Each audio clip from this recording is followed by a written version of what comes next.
I want to hear the positives. Instead of starting anything negative, what do you think are the positives out of this, aside from like keeping your win streak or unwin streak? I thought we had a good game. I thought we had a good first half. We came out I thought we did really well. Had a good mix in terms of possession, in terms of how we played direct. I thought we were in control of the game. Won the first half. It was great. Goal at halftime was to then come out and win the second half. And I thought we started out pretty decent again, more or less. I thought in good control of the match, and then they scored that goal, which is a bit unfortunate. I think we're going to look at that and get countered on and just upgrade their shot twice. So those are things we need to get better at. But then another positive, I think, we go down a man and still are pushing, and I think are playing better than, or wanted it more than the opponent who's up one man. So positive. So with all that, then, how do you look at a draw then? Is it, how does it feel? Like, does it feel like a negative or a positive?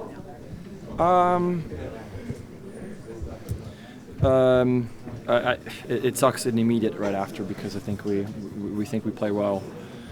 Hard playing down two men. But at the same time, we got to find a second goal. I think we got to find a second goal. That's one thing we'll look at to really be able to take advantage of your good play.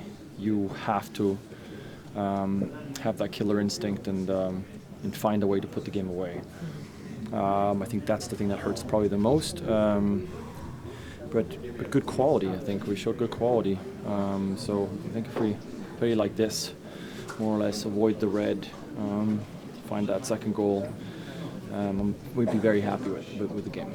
If you strip away the opponent and you just look at sort of the result, it's a frustrating result, but it's not a horrible result, right? How do you go and keep it from the emotions of this result, derailing some of what you guys have built over the last few months? Or is it in danger at all?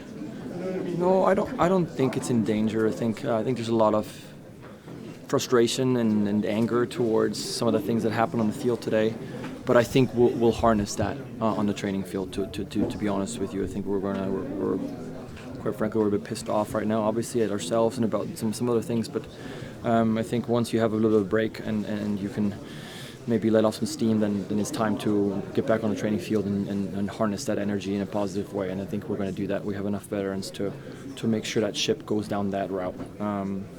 And again, like I said, we think we're playing with confidence. We're having good combos, good direct play. We're playing for the most part very solidly defensively.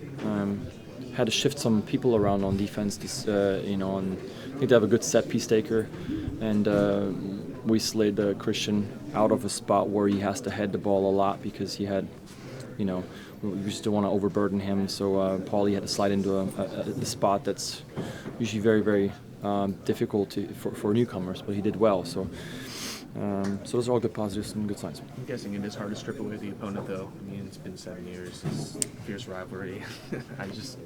Brian was very open about it. Yeah. Of course, we want to win. Like I said, honestly, it's hard.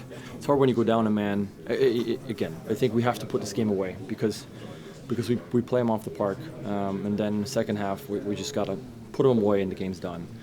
Having said that, it's so frustrating.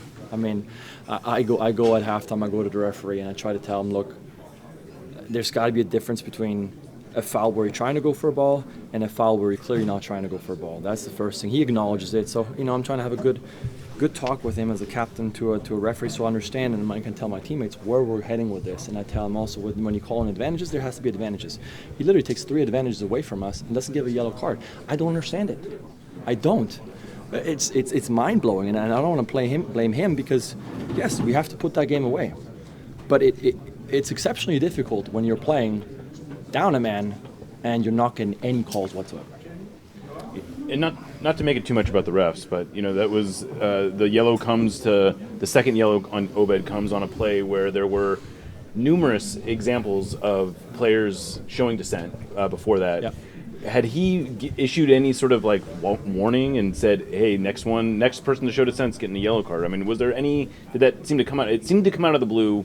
Watching it from a distance, just curious if it was what it felt like. I mean it's difficult sometimes for me in the back, but I think that sort of is the issue. The beauty of the game for me and why we don't want to have a robot as a referee is because every game can be different, and that's the beauty of it. A referee can call it tight, can call it loose. It changes the game, but we need to know what kind of game we're playing. And when you have no idea what is a foul or what is dissent or what is advantage or what is not advantage, or you have no idea what to go off of. And I'm again at halftime, I'm trying to have a civil conversation with him to get feedback so I can tell my guys what we're doing. And yeah, I feel like that you're right. The frustration kept boiling over and over, but there was dissent everywhere. And then all of a sudden to give dissent out on something where he got pushed from behind a little bit and then he runs into a guy, yeah, you can call a foul, we're frustrated, but that's a second yellow. It kind of comes out of the blue for me. I'm like, sure.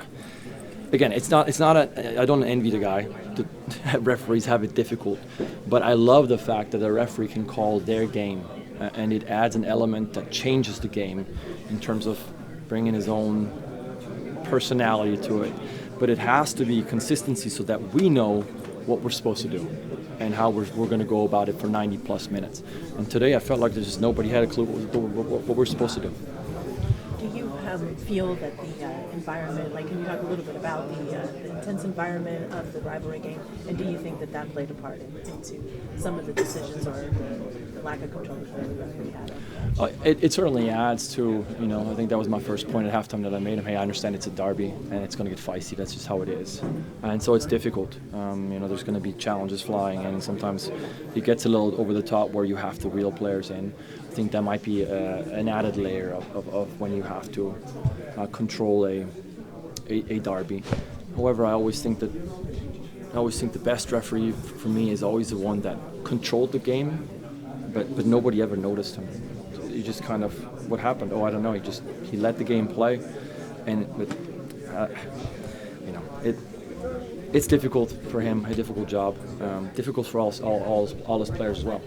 We're not out here having the easiest of jobs ourselves, but we need to put this game away early in the second half, find a second goal, reward ourselves, put this thing to bed, and then anything else doesn't really matter. Looking into the future, Let's take the last one here. Looking into the future, Houston's going to be up next for round one. Could you get your thoughts on that matchup, especially how they've been in hot form as well? Yeah, they're a good side. They like to possess the ball. They have the quality to do so. I think last time we played them, we were good on allowing them to possess, but in places where they couldn't punish us. So we're going to have to kind of repeat that. I think Carrasquino in the middle is a very, very good player. We're going to have to watch him, make sure that he can't run the show. And then, yeah, if they do want to overpossess, maybe it's time for us to be a bit more direct and going behind. But they're a good side, they've had a good year. I think told their GM after our last game he was here that I feel like they have an identity, which for Houston, I didn't see an obvious identity for many years, and now I think you kind of see one. And so it's going to be a difficult matchup against them. They're a good side.